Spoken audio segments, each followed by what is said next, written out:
Hey everybody, welcome to Wade's World. I am Wade Cleary with Century 21 Executive Team.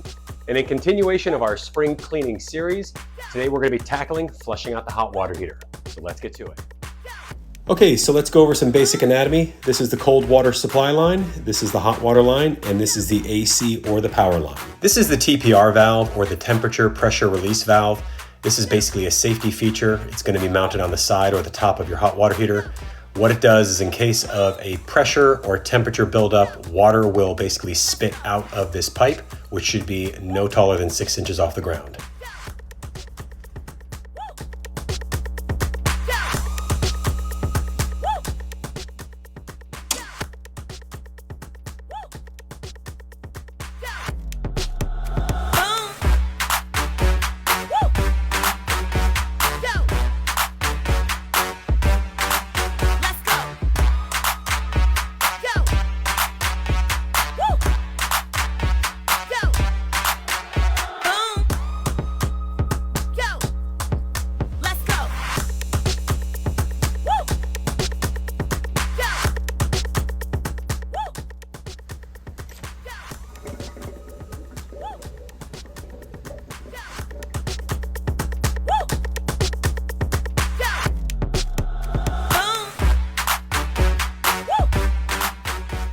So depending upon how big your water heater is, it should take about 30 to 45 minutes to go ahead and completely empty.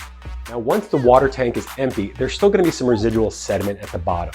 So what you're going to want to do is what I call an agitation set. Now this is where I go over to the cold water side, I'll turn that on full blast after the tank has been emptied, and I'll try to kick up some more of that sediment that's on the bottom to hopefully kind of get that to evacuate out of the hose.